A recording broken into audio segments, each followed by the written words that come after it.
Dear students, I hope all of you have understood well the previous class on perio-restorative interrelationship.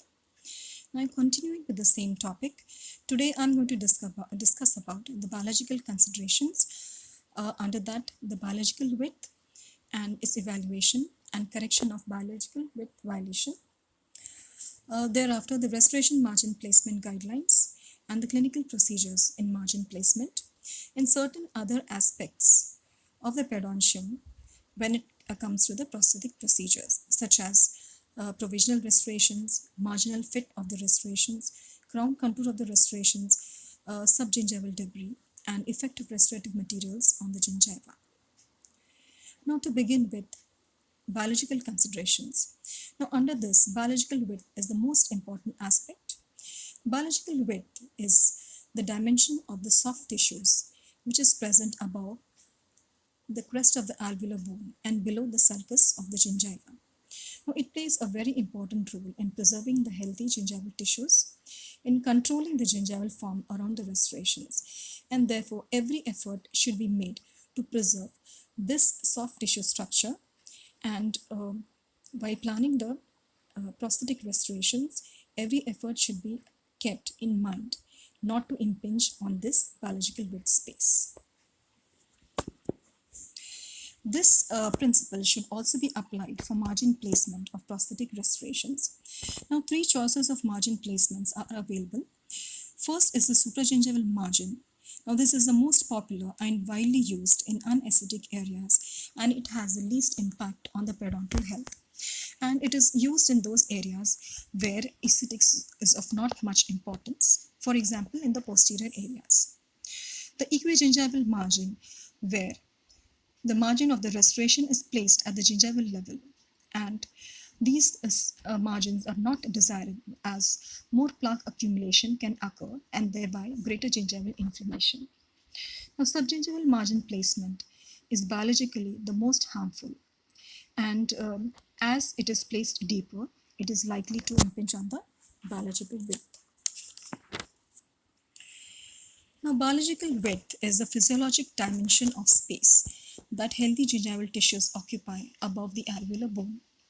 So, biological width, which measures about 2.04 millimeters, is a sum of connective tissue attachment, which is about 1.07 millimeters, and the junction epithelial attachment, which is about 0.97 millimeters. Now, many a times the restorations need to be placed deeper into the gingiva. This is to create the necessary tension and resistance form and prevent the restoration from dislodgement. In the presence of caries or deeper margins may be useful in altering contour of the restorations, also for aesthetic reasons, so that the tooth restoration interface is not visible and it gives a more natural appearance. Now, two different types of responses have been given with deep margin placement. The first response is when the bone level margins remain unchanged, but the gingival inflammation develops and it continues. And the second response is the bone loss along with recession, and this occurs as the body attempts to regain the space which is impinged upon by the prosthetic restorations. Now, how is the biological width evaluated? It can be evaluated in two ways. First is radiographically, but only the interproximal violations can be identified radiographically, as it's a drawback of radiographs since they are a two-dimensional image of three-dimensional structures. And so radiographically, biological width violation can be appreciated only on the interproximal areas, and the more common locations of biological width violation like the mesiofacial or the distal areas cannot be diagnosed due to superimposition of the tooth structures. Now, the clinical methods are considered to be more reliable in this aspect, and simple procedure like periodontal probing around the restoration margins. If any kind of discomfort is experienced by the patient while doing so, it can be concluded that a violation of biological width has occurred. A more confirmatory method is by measuring clinically the distance between the bone and the restoration margin under anesthesia. Now, if this distance has been found to be less than 2 millimeters, a diagnosis of biological width violation can be concluded for sure. Now, biological width violation can be corrected either surgically or orthodontically. Surgery is a more faster option wherein the bone is moved away from the margin. However, there is always a risk of gingival recession. Interproximally, the gingival recession would create an anesthetic black triangle. So this is one big disadvantage when we attempt to correct the biological width violation surgically. Now, orthodontically, two options are available. One is by low orthodontic extrusion force. Now, this can be applied so that the tooth length can be increased up to the desired requirement. Now, in this procedure, the entire attachment apparatus, that is the tooth, along with the soft tissues and the bone, is extruded. The next way is by a rapid orthodontic therapy. In this, the tooth is erupted to the desired level over several weeks. And on a weekly basis, the supracrustal fibrotomy is performed so that, unlike the low orthodontic extrusion, the tissue and the bone is prevented from being extruded along with the tooth. In order to determine where to place the margins of restorations for the patients, the circular depth is used as a guideline, and the following rules have been described. The first rule says that in shallow probing depth, which could be about 1 to 1.5 millimeters, the restoration margin should be placed 0.5 millimeters below the gingival tissues. Extending the preparation more than 0.5 millimeters subgingivally may put the attachment apparatus at risk.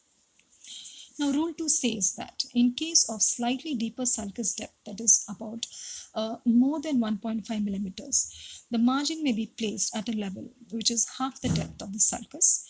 This will give enough coverage of the restoration margin even in the case of gingival recession.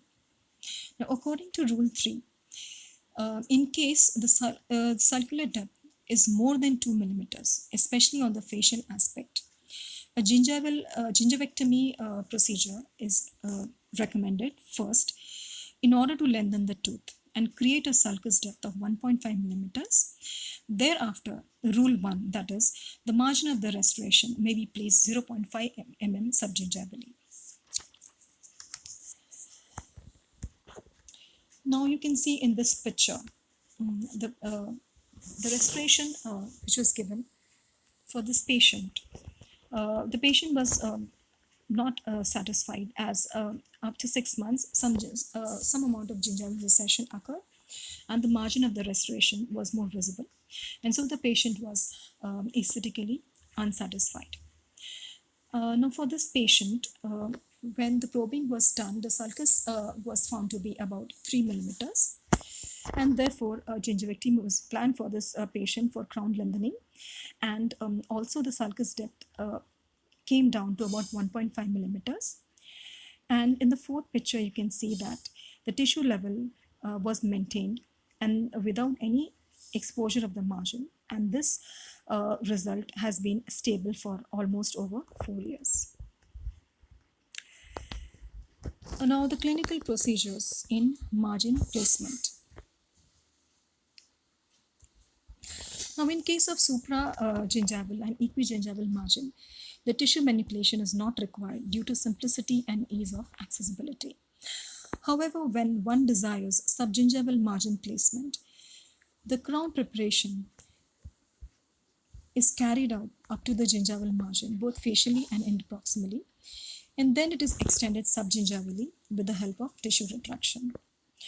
Tissue retraction provides access for subgingival preparation as well as for impression making.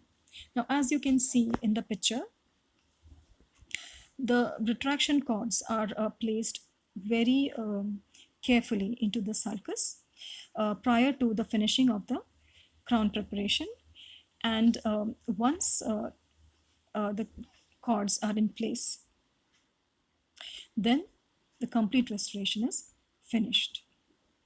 Now for a rule 1 margin, where the sulcus is less than 1.5 millimeters, 2 cords should be placed subgingivally. Now one cord is to provide as a guideline for margin finishing, and the second cord is for to provide the space for the impression material during impression making.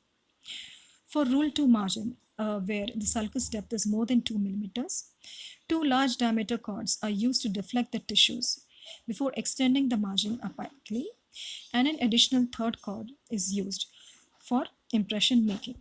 Now, in pictures 1 and 2, these both the pictures are common for rule 1 and rule 2 margins, and the third picture is an additional cord placement for a rule 2 margin with a greater sulcus depth. Now, coming to the different prosthetic procedures and the periodontal response to them. Following tooth preparation, a provisional or a temporary crown placement is done. Now, these help in maintaining the architecture of gingival tissues until final restorations are delivered, and therefore they should be of proper fit and contour. Improperly fabricated restorations can cause undesirable alterations in the gingival margin and may cause adverse outcomes. Next is a marginal fit. A good marginal fit of the restorations is essential. Poorly fitting restorations with open margins, they provide a nidus to harbor the microorganisms, and they cause excessive gingival inflammation. Next is the contour of the restoration is equally important.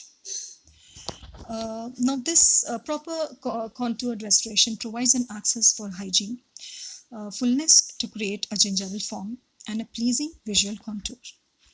Under-contoured or over-contoured restorations, they possess difficulties in oral hygiene maintenance, and as they cause plaque retention and inflammation, they are highly undesirable.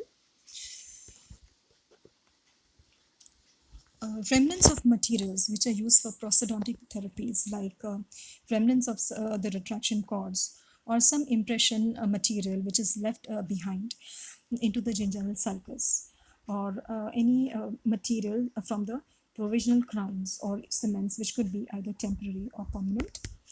Now this debris should be removed from the sulcus very carefully, and if they are allowed to leave behind in the sulcus, they may cause gingival inflammation. Now, some metals which are used for crown preparation may cause hypersensitivity in some cases. Generally, the crown prepared from precious alloys or noble metals cause the least allergic response because of their inert nature. However, in order to prevent the gingival inflammation and to provide a restoration which is comfortable for the tissues, a well-polished crown surface is the key. Now, in this picture, you can see, in this case, the patient has developed allergy to the nickel, and which has been used for the fabrication of the prosthesis. So, rough restoration surfaces subgingivally favor the plaque accumulation, and they lead to jeopardizing the health of the periodontal tissues. Well, that is all for this class. In the next class, we'll discuss about the aesthetic tissue management, occlusal considerations in restorative therapy, and special restorative considerations. So thank you.